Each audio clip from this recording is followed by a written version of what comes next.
In November 1177, a clash unfolded near Montgisard that should never have been possible. Saladin, Sultan of Egypt and Syria, commanded perhaps 26,000 men cavalry, archers, veterans hardened by endless campaigns. Facing him was a crippled kingdom led by a 17-year-old leper king and fewer than 400 knights. It was by any measure hopeless. Yet it became one of the most shocking defeats in Saladin's career. Saladin's plan was bold.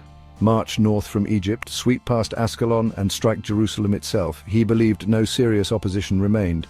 King Baldwin IV was gravely ill, his kingdom fractured, his armies scattered. Saladin's fatal mistake was deployment. His army was stretched in a long column, unready for a pitched fight. Before his forces could form into ranks, the Franks seized the moment. Baldwin ordered a direct, concentrated cavalry charge, a single hammer blow aimed straight into the exposed vanguard.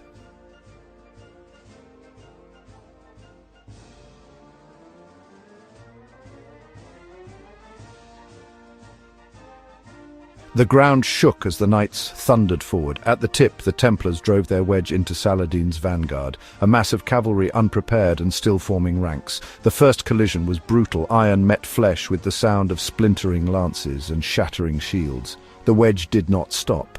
Discipline kept them driving forward, swords flashing, shields interlocked. Arrows fell, but the charge was too close, too fast. Saladin's archers had no time to thin their ranks before the knights were among them. The Sultan's army was caught between orders to form and the sheer panic of men already breaking. His vanguard buckled, his centre stalled in confusion. Saladin tried to rally, his personal guard pressed forward, archers loosed in desperate volleys, but the momentum of Baldwin's knights was irresistible. With a second thunderous impact, the Christian charge punched through again, scattering the Sultan's guard. Saladin was nearly unhorsed. Chroniclers record the panic on his face as his men dragged him clear. Once their leader was seen retreating, panic spread like fire. Saladin's great host, 26,000 strong, collapsed into chaos. Men threw down shields, cut loose their baggage, and fled. The Sultan himself barely escaped with his retinue. Chroniclers record that his personal guard had to pull him from the melee as his banner fell and his vanguard dissolved. The victory at Montgisard stunned the world. A sickly king, his body wasting away, had stood at the front of his men and led them to triumph.